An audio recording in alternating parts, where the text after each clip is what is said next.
단톡방 스터디 뉴스 톡입니다. 네, 오늘도 굿모닝 SNS 기상 퀴즈를 하는 단톡방 친구들과 함께 진행해 보도록 하겠습니다. 좋아요. 함께 해주실 레생남 이시안 쌤 그리고 김승현 학생과 함께 하겠습니다. 어서 오세요. 반갑습니다. 안녕하세요. 네. 네, 오늘도 세 문제 이상 틀렸을 경우에 진행할 벌칙 공개해 볼까요? 네. 지난주에도 이렇게 뭐 도건 학생한테 맞겠다 막 이랬는데 지난주에도 이렇게 벌칙을 피해 갔는데 도건 학생이 되게 아쉬워하더라고요. 그래요. 그래서 한 한번 번 더. 도건 학생이 정말 저를 때릴 수 있을 때까지 한번 도건 학생에게 맞는 걸로 하도록 하겠습니다. 알겠습니다. 학생들의 셀프 벌칙 영상은 저희 방송 마지막에 공개하겠습니다. 그럼 다 같이 공부 시작해 볼까요? 열려라 단톡방. 네, 오늘도 8시에 톡방이 열렸네요. 열렸습니다. 네, 유실 학생 1등.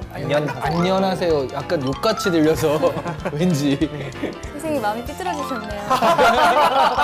방금 못 먹은 거죠? 네, 톡방 퀴즈 규칙부터 말씀드리겠습니다. 문제가 나간 이후 5초 이내에 대답해주면 되는데요. 룰이 조금 바뀌었어요. 네. 그래서 문제를 풀다가 좀 아리송하다 싶으면 초성 찬스를 쓸 수 있습니다. 네. 초성 찬스를 원하시면 MC들이 초성만 알려드리도록 하겠습니다. 네. 자, 이쌤은 힌트 많이 주시고요. 네, 그럼요. 네, 마음이 네. 삐뚤어지지 않게. 자, 문제 풀어볼게요. 정치적 이유로 특정 국가와 교역, 투자, 무역 거래 등 모든 부분의 경제 교류를 중단하며 해당국을 고립시키기 위해 사용하는 용어입니다. 이것은 무엇일까요? 이 용어가 이런 뜻으로도 쓰이지만 또 언론 쪽에서는 또 다른 의미로 또 쓰이기 때문에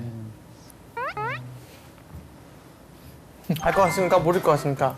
모를 것 같습니다. 아이 그럼 초성 힌트를 한번 써봐요. 벌써? 벌써? 예. 모르니까. 벌써.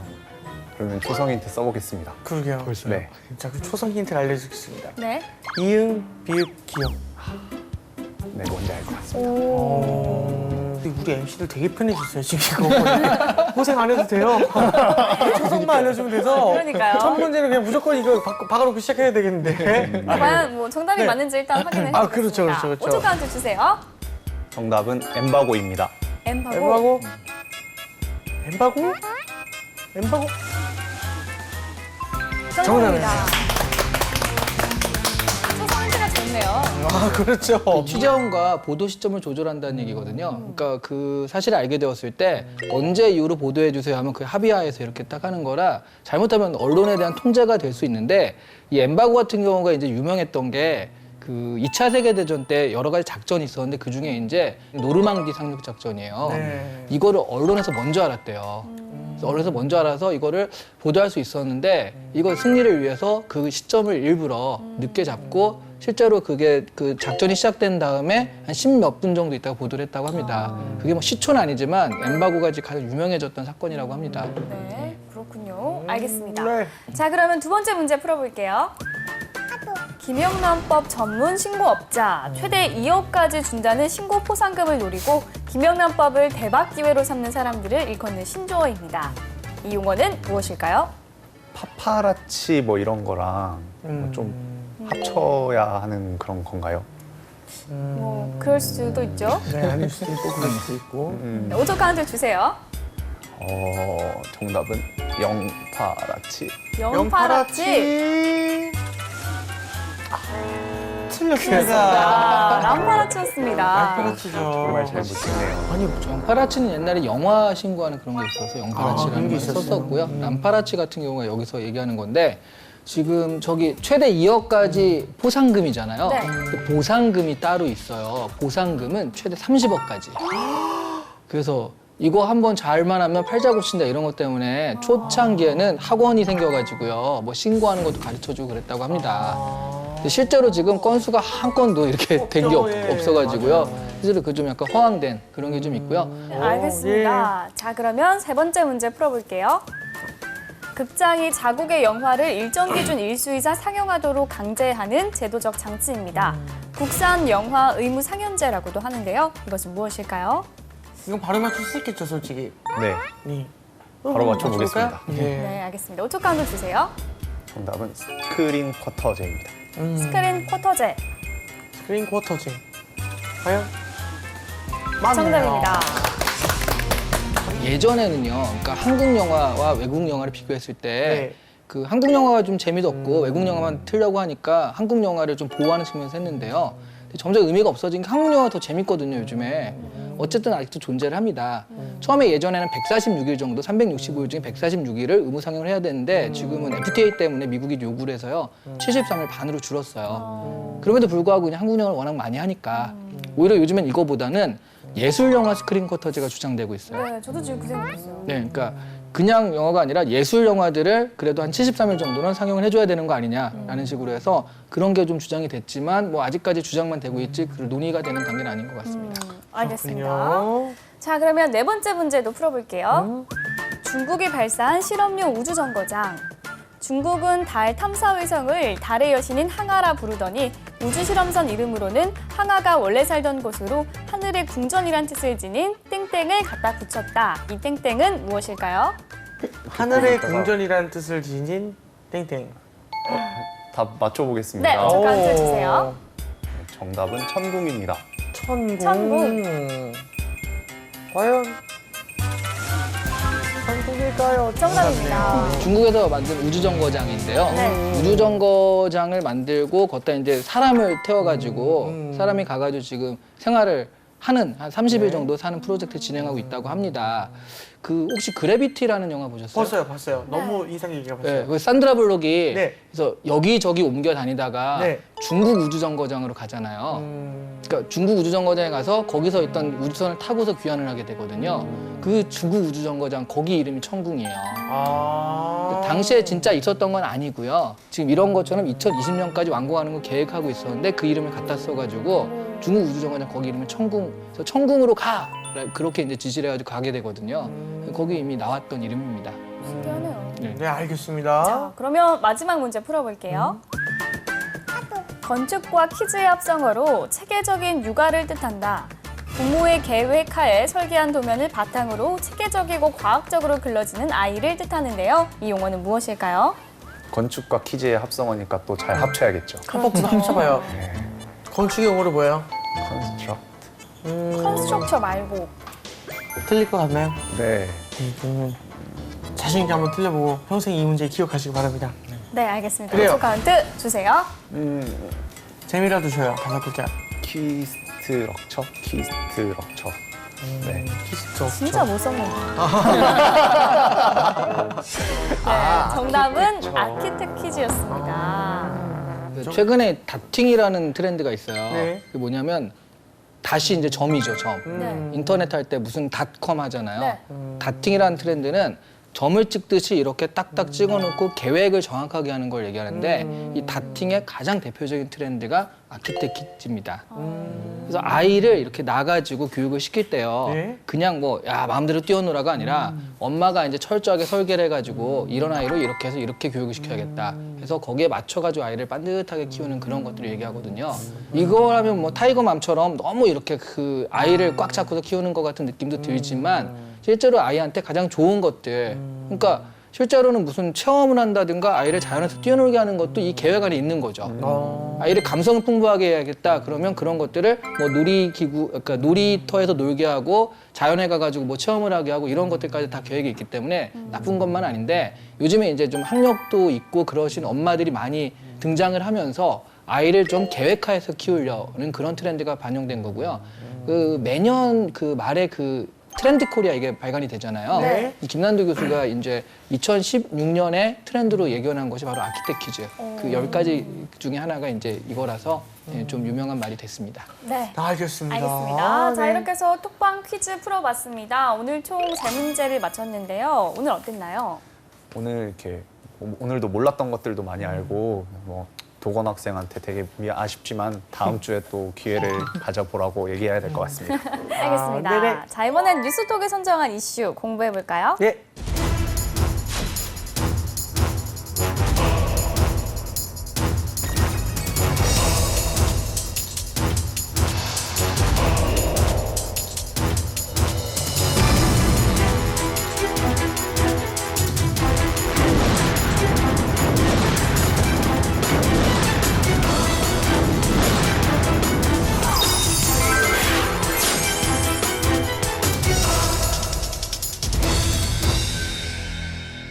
앞서 퀴즈를 통해서 중국의 우주 정거장에 대해서 알아봤는데요.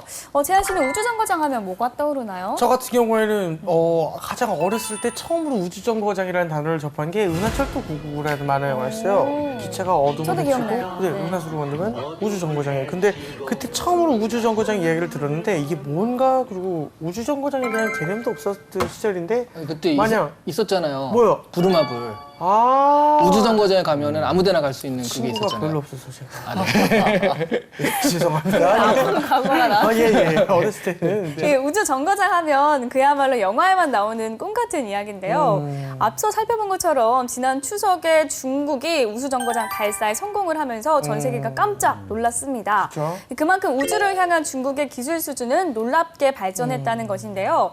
그렇다면 우리나라는 어느 정도의 위치에 있을까요? 오늘은 이에 대해서 이야기 나눠보도록 하겠습니다. 그렇죠. 일단은 승현 학생은 우주선이나 뭐 우주정거장 이런 거 하면은 가장 먼저 떠오르는 게 뭐예요? 저는 스타워즈가 제일 먼저 떠올랐거든요. 네, 맞아요. 그러니까 막 저도요.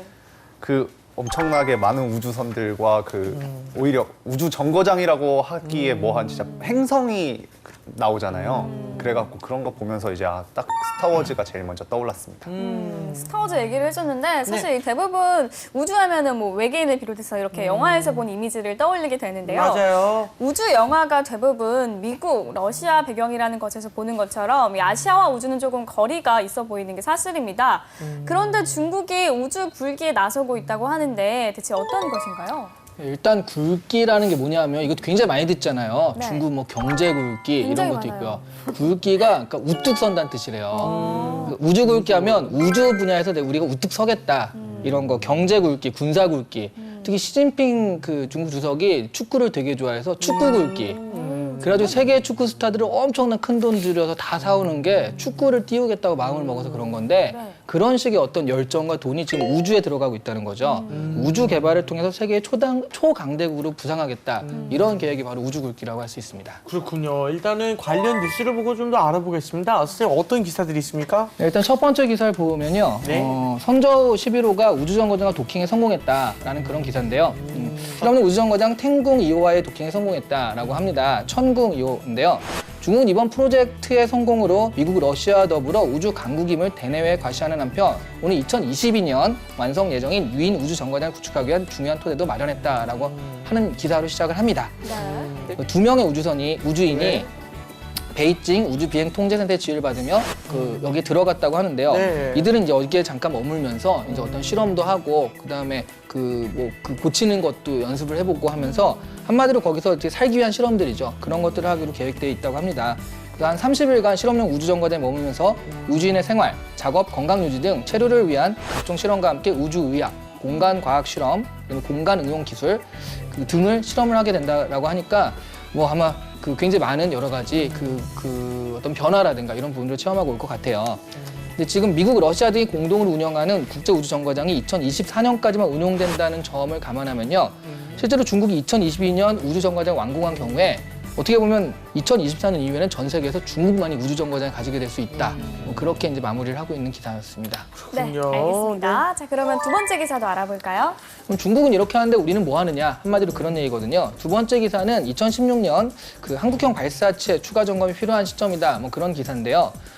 2017년에 시험 발사가 예정된 한국형 발사체가 이제 지금 쏘아올리는 거죠. 발사체가 정치 논리에 갇혀 뚜렷한 해법이 나오지 않고 있다는 분석이 제기됐다라고 이제 리딩을 합니다. 실무 기술진들은 현재 상태로는 2017년 발사가 어려울 것이라고 판단했다라고 하고요. 반면 미래창조과학부는 추가 검토 일정을 조절하자면 머뭇거리고 있는 상황이라고 하니까요. 이런 것이 이제 정치적 논리에 빠져 있는 것이 아니냐, 그런 얘기거든요. 그러니까 쉽게 말하면 이런 겁니다. 그러니까 예전에 케네디가 네. 달에 우주인을 보냈잖아요. 네. 그게 사실은 러시아와 경쟁을 하다가 러시아가 좀 앞서갔거든요. 스푸트닉 1호 같은 것들이 발사되고 나니까 안 되겠다. 그럼 우리가 달에 사람을 보내겠다. 70년대가 되기 전까지 우리가 달에 사람을 보내겠다라고 말을 했어요. 이걸 지키기 위해서 정말 열심히 개발을 해가지고 69년에 달에 사람을 보내게 되는 거거든요.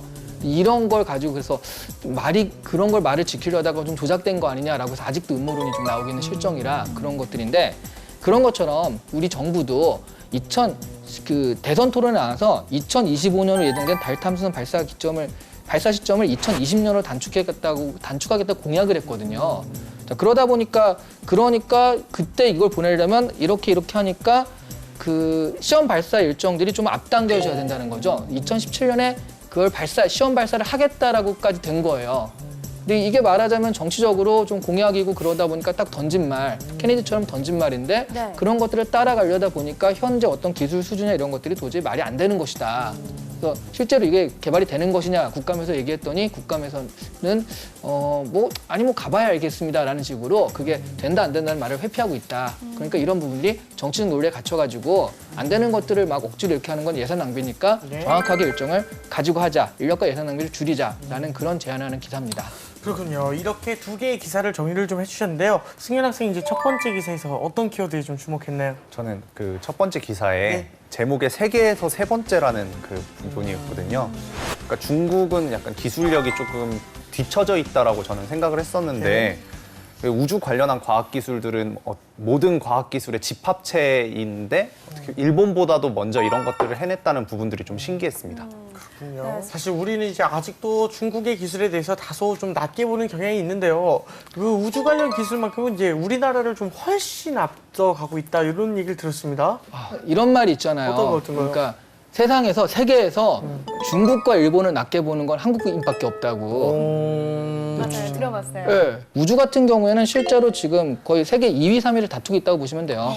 미국, 러시아, 중국인데 지금 러시아를 추월할 지경이거든요. 그래서 지금 2위, 3위를 다투고 있다고 보시면 되고 작년에만 우주 개발에 5조 원을 투입했다고 하고요. 우주 산업 관련 종사자는 50만 명에 달한다고 하니까 네. 이런 부분들이 우리가 절대로 낮게 볼 사람들이 기술들이 아니라는 거죠. 대단합니다. 네. 미국도 2030년까지 화성에 우주인을 보내겠다는 계획을 갖고 있고요. 요즘에는 민간 기업들도 우주 개발에 뛰어드는 경우가 많다고 하는데 왜 그런 건가요? 민간 기업들이 뛰어드는 건 단 한 가지 이유죠. 돈이죠. 그렇죠. 네. 일단 가장 첫 번째는 누가 생각해도 이게 돈이 되겠다는 건 관광 사업이에요.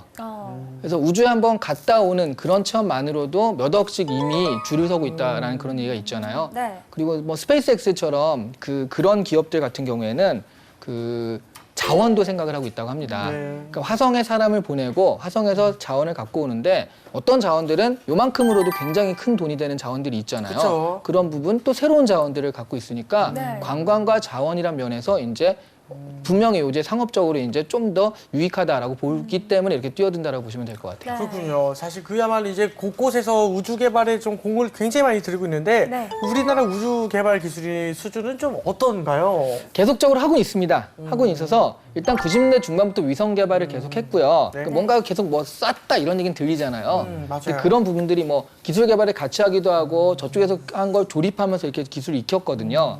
2013년엔 나라호 발사를 해서 성공을 했고요. 네. 그런 면에서는 우리가 아주 뒤진 건 아닙니다. 네. 2020년경에는 한국형 발사체를 완성을 해서 이것들을 띄우겠다라는 생각도 하고 있으니까요.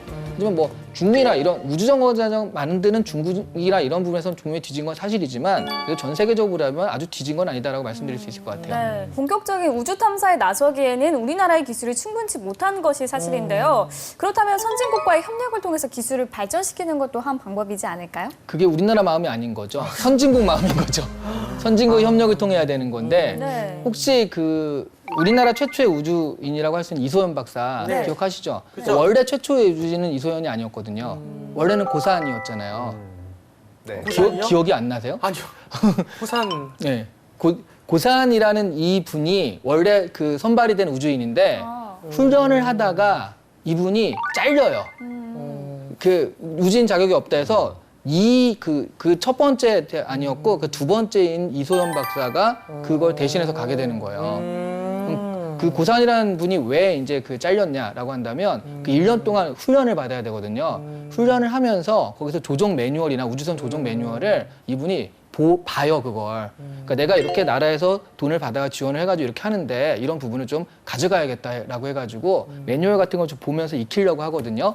그게 걸려가지고 보안 규정 위반돼서 잘리는 거예요. 그건 그렇게 매뉴얼조차도 이게 열람이 안 될 정도로 엄청난 보안을 자랑하는 게 우주 관련 기술인 거예요. 네. 그럼 당연히 아니 이 조종이나 매뉴얼도 그런데 이 네. 안에 기술들을 그렇게 공유하진 않잖아요. 그렇겠죠. 그래서 이제 협력하는 게 정말 쉬운 건 아닌데 다행이라면 다행히도 지난 4월에 한미 우주 협력 협정을 한미 우주협력 협정을 아시아 국가는 최초로 우리나라와 미국이 체결했다고 하니까 네. 그런 부분 좀 기대해 볼 만한데요. 근데 아무래도 우주는 그래도 이제 받는 것보다 우리가 많이 개발해야 되는 것들이 좀 있다라는 얘기죠. 네, 알겠습니다. 자, 이번엔 취준생의 뇌를 섹시하게 만들어 볼 시간입니다. 이름하여 이시안의 족보를 열어라.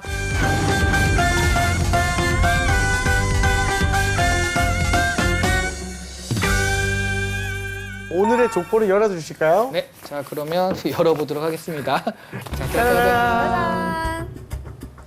자, 우리나라가 우주 개발에 투자를 해야 하는가, 해야 한다면 그 이유는 무엇인가가 오늘의 주제입니다. 자, 오늘도 실전 면접처럼 진행을 해보겠습니다. 승현 학생 시작해볼까요? 네. 저는 우주 개발에 투자하는 것이 맞다고 생각을 합니다.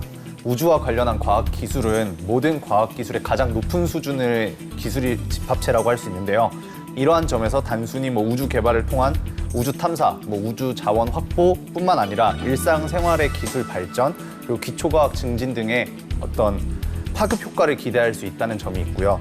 또한 지구 자원의 고갈로 이제 대체할 수 있는 대안인 우주 자원에 대한 확보라는 측면에서 우주 개발은 필요하다고 생각을 합니다.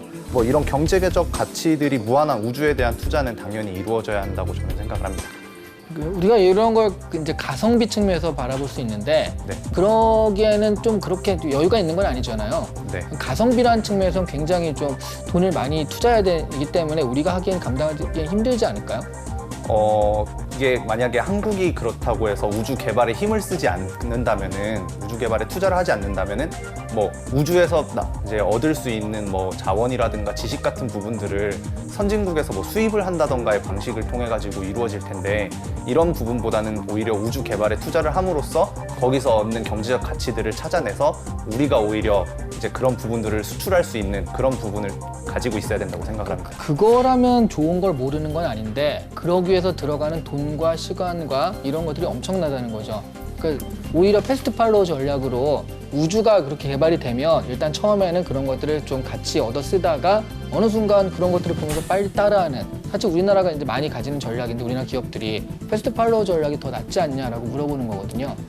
당장 눈앞에 이제 볼 수 있는 가성비적인 측면에서는 그런 드론 이런 거는 가시적으로 당장 이제 경제적인 가치가 창출이 되기 때문에 좋아 보일 수는 있지만, 이 우주 개발이라는 거는 장기적인 관점에서는 분명히 투자를 해야 하는 거거든요. 가성비를 따지는 게 눈앞에서 지금 경제적 가치가 창출이 되느냐 안 되느냐 보다는 장기적인 관점에서 10년 후, 20년 후에 이게 충분히 가치를 발휘할 수 있다라면은 투자를 해야지 되는 게 맞고. 그러면 드론, IoT 해야 되는 것들 다 버리고 우주에만? 왜냐면 돈은 한정돼 있잖아요. 이것도 하고 저것도 할 수는 없거든요. 선택을 해야 된다라고 하면은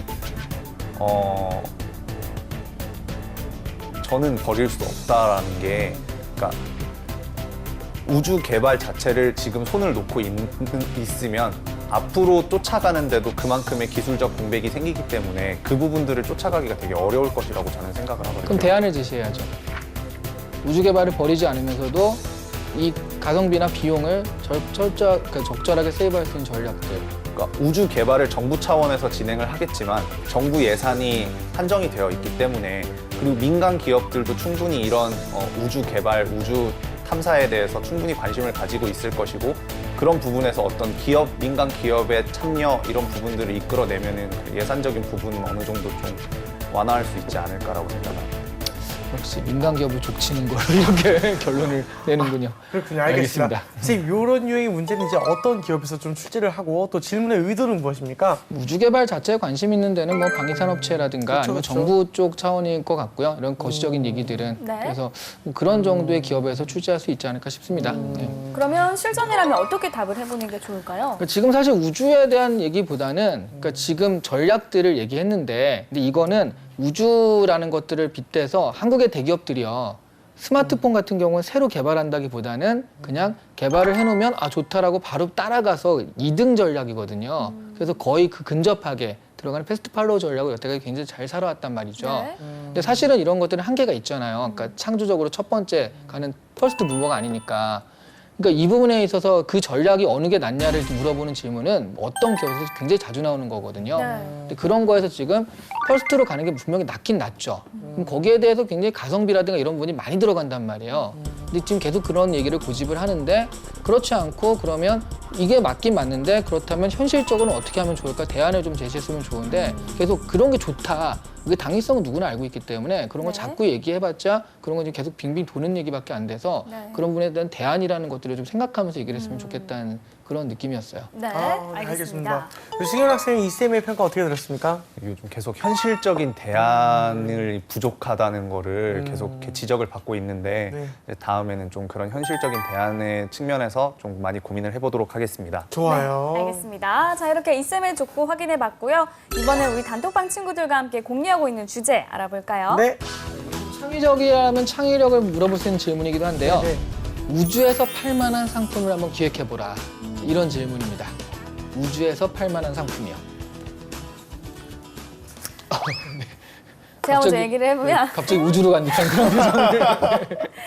저는 대기를 물로 바꿔주는 기계. 대기를 물로 바꿔주는 기계? 네, 왜냐면은 아무래도 우주에서는 물이 부족하거나 없을 수 있기 때문에 영화 마션에 보면 나오잖아요. 그 대기를 물로 바꿔주는 기계를 그거는 엄청 거대하게 나왔는데 그런 거 말고 좀 이렇게 휴대로 가능한 사이즈로 좀 개발을 하면 생필품처럼 쓰일 것 같고요. 또 하나는 웨어러블 만원경.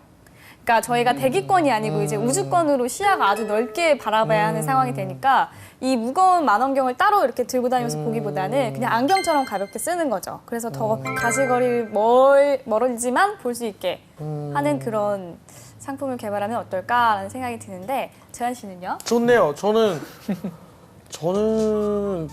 아무래도 중력이 다른 데는 막 되게 약하더라고요. 다른 6분의 1이고 막 화성은 막 4분의 1이고 막 그런 거 보니까 그 중력 신발을 좀 이용해가지고 지구가 느끼는 중력감을 좀 똑같게 유지시켜줄 수 있는 장치들이나 그런 게 개발되면 좋지 않나 싶은데요.